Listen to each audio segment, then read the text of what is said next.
Significado de la industria en la alimentación, producción y consumo. Sabemos que el consumo de pescado y sus derivados es muy variable, ya que depende de las características geográficas.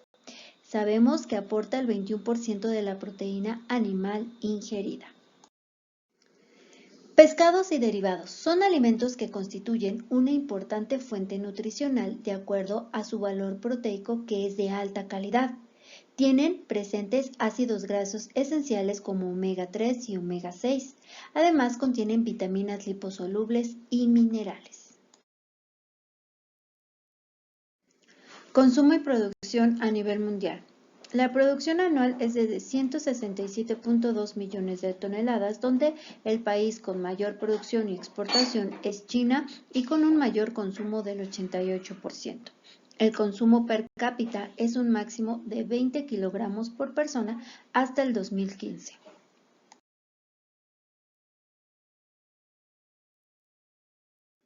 El consumo y producción nacional.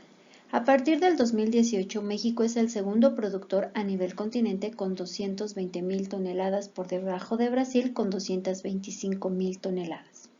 Los mexicanos, por conocer sus propiedades nutricionales y mejorar su alimentación, ya lo están integrando al pescado al consumo de 3 veces por semana y aumentó de 8.9 kilogramos al año por per cápita a 13.2 kilogramos al año por per cápita. Estos datos son tomados de CONAPESCA, Comisión Nacional de Pesca y Acuicultura. Las especies de pescado de mayor consumo en México son la mojarra, curvina, jurel y el bagre, mientras que el país tiene en pescados y mariscos de producción nacional, donde destaca el atún, la tilapia, jurel, cazón, bagre, cintilla, camarón y pulpo, entre otros, que pescadores y acuicultores producen en los mares, ríos y lagunas nacionales. De acuerdo a las normas oficiales mexicanas, la denominación de pescado es genérica y comprende a los animales vertebrados, comestibles, marinos, de agua dulce, que pueden ser peces, mamíferos, cetáceos y anfibios, frescos o conservados por distintos procedimientos autorizados. Los peces, desde el punto de vista anatómico, poseen una estructura ósea que se extiende desde la cabeza hasta la cola. Es la columna vertebral, formada por unidades vertebrales individuales o vértebras. Estas estructuras se prolongan de forma lateral, formando las costillas conocidas en los animales acuáticos como espinas.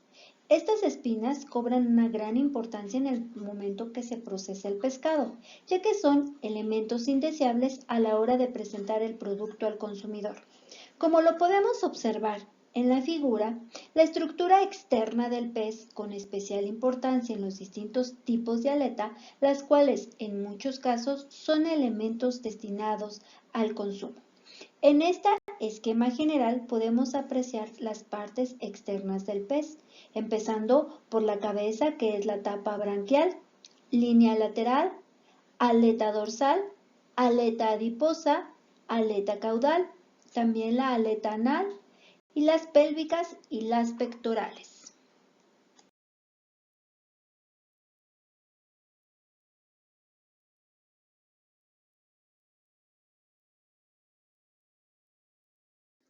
Estas estructuras esqueléticas se encuentran recubiertas por músculos que se distribuyen de forma paralela en la línea lateral del pez. Estos paquetes musculares se separan entre sí por tabiques de tejido conectivo en dos partes: el filete superior, que es el músculo dorsal, y el inferior, que es el músculo ventral. A diferencia de otros animales, los peces carecen de tendones que anclen los músculos o los huesos. En cambio, poseen un tejido conectivo que cumple con esa función. Los segmentos musculares que se encuentran en el tejido conectivo se denominan miocomata y son la parte que se contrae y se relaja por impulsos nerviosos, que es la parte funcional del músculo. Las células musculares de los peces contienen las miofibrillas, las cuales a su vez poseen proteínas contráctiles como la actina y la miosina. Estos filamentos se disponen, al igual que en los demás animales, que los presentan, es decir, se alternan generando en el músculo bandas claras y oscuras típicas de un músculo estriado. Proteínas presentes en los pescados. Proteínas sarcoplasmáticas constituyen alrededor de un 20 al 30% y estas contienen la mioglobina y citrocromo C. Las proteínas miofibrilares, importantes desde el punto de vista nutritivo y tecnológico, que constituyen de un 60 a 75% y son la actina y la miosina, tropomiosina y troponina. Pero también están las proteínas estromáticas, constituyen de un 2 a un 5%, importantes en la textura del pescado. Clasificación. Por otra parte, la carne de pescado va a presentar una composición muy variada en función de distintas especies. De esta forma podemos encontrar peces con un alto contenido en grasa, otros con un bajo contenido, pero no solo entre distintas especies, sino también entre los individuos de la misma, pero que varían en edad, sexo, hábitat en el que viven, momento del año, etc. Estas variaciones son muy importantes a la hora de establecer los momentos de captura de materia prima, ya que en función de gran cantidad de parámetros, tanto intrínsecos como extrínsecos, podemos obtener mayor o menor calidad. Hay que tener en cuenta, por ejemplo, la alimentación de los animales, la actividad que realizan, los cambios sexuales en su función de desove o los periodos de inanición debidos a las diferentes causas. Otros criterios de clasificación pueden ser sus características morfológicas. Forma del cuerpo, se distinguen entre peces redondos, por ejemplo bacalao o merluza, y peces planos como el lenguado o el rodaballo. La forma y número de aletas, además también como las escamas, etc. Otros criterios de clasificación están en la zona de captura, que depende de la pesca ya sea de altura, bajura o de aguas interiores. También las especies marinas, cómo se encuentran en el espacio oceánico, como peces de fondo o los peces pelágicos, que son especies marinas de gran tamaño como el atún, los tiburones, el atún dorado y pez espada, que viven la mayor parte de su vida en aguas superficiales de alta mar y realizan grandes migraciones. Peces de agua salada o también son los que se ubican en las capas superficiales e intermedias son los pelágicos o pescados azules, que tienen un mayor contenido de grasa, lamprea, anguila, atún, salmón, sardina, anchoa, caballa, jurel, arenque, trucha de mar, que son los que en ocasiones recorren grandes distancias. Pescados azules, superficies e intermedios. Contienen de un 8 a un 15% de grasa, con un valor energético entre 80 y 160 kilocalorías sobre los 100 gramos. Contienen más del 5% de grasa poliinsaturada como el omega 3. Las especies más representativas son el salmón, arenque, atún y sardina. No se recomiendan por las noches porque tienen mayor contenido de grasa, por lo que su digestión es más tardada.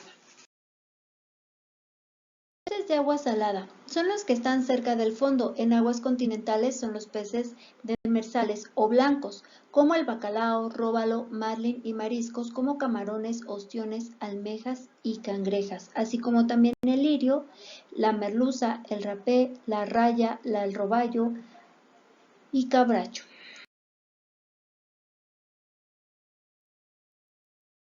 Pescado blanco, que se encuentran en el fondo, contienen de un 1 a un 5% de grasa, tienen proteína de calidad de un 8 a un 20%, contienen vitamina D, minerales como sodio, potasio, calcio y fósforo. Su valor calórico oscila entre los 50 y 80 kilocalorías sobre 100 gramos. Es un pescado ligero con aporte energético y reducido y es muy saciante. Los semigrasos. Su proporción de grasa oscila entre el 2 y el 7%. Algunos ejemplos son la trucha, la carpa o la gallineta. Esta es su composición química. El pescado es un alimento altamente perecedero, que se degrada muy rápido y en el que se pueden proliferar fácilmente muchos tipos de microorganismos. Como sabemos, es un medio rico en nutrientes, tiene mucha humedad y presenta un pH alto. Por lo tanto, sus características más humedad más las condiciones de temperaturas no aptas pueden provocar ciertas alteraciones rápidas y sustancias que pueden ser tóxicas para el ser humano. Los mariscos son animales invertebrados, comestibles, marinos o continentales, crustáceos y moluscos, frescos o conservados por distintos procedimientos autorizados. Bajo esta denominación generalmente se incluyen los siguientes grupos. Los moluscos conforman uno de los grupos más numerosos y variados de animales. Incluyen especies tan distintas como caracoles, pulpos o almejas. Estos pueden ser con concha o sin concha, blandos y son completamente invertebrados, y es el 23% del total de animales de mar. Hay más de 90.000 especies formadas tan conocidas como almejas, ostras, calamares, pulpos, babosas y una gran cantidad de diversidad de caracoles, tanto marinos como terrestres.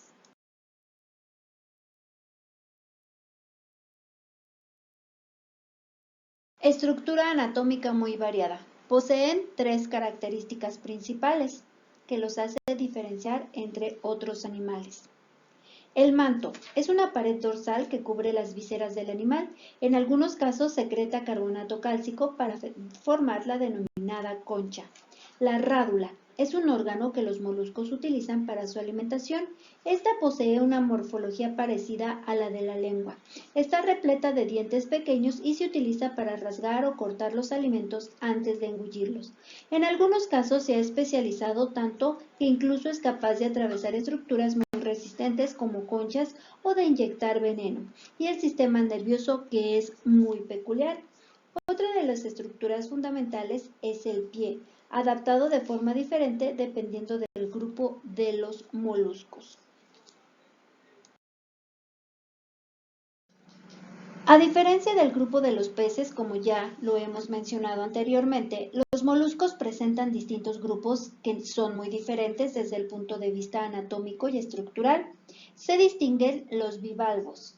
No poseen rádula e incluyen a las almejas, ostras y mejillones, entre otros. Los cefalópodos son un grupo menos numeroso pero más evolucionado, en los que están los pulpos, calamares y sepias.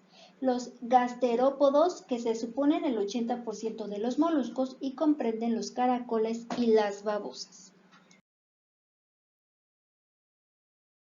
Por su alto contenido en proteínas de un 10 a un 19%, en sales minerales y su bajo contenido en grasa de 0.5 a un 2%, en hidratos de carbono menor al 1%, aunque dependiendo del grupo y la especie estos valores pueden variar.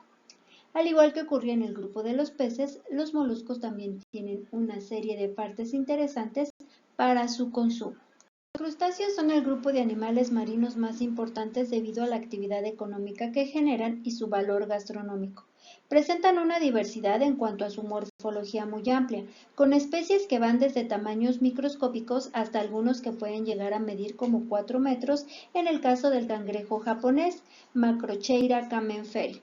Estos tienen patas articuladas, siempre tienen dos pares de antenas, simetría bilateral y apéndices articulados, casi todos provistos de caparazón y existen unas 25.000 especies.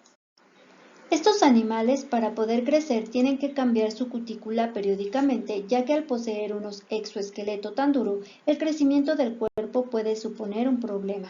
Esto es regulado por hormonas y se lleva a cabo de una forma más lenta en los individuos jóvenes. Esta es una de las características de los crustáceos importantes desde el vista en la industria alimentaria.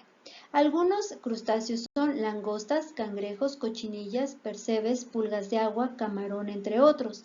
La mayoría vive en el agua a excepción de la cochinilla. El cuerpo de los crustáceos puede tener hasta 50 segmentos, pero la mayoría solo tiene 19.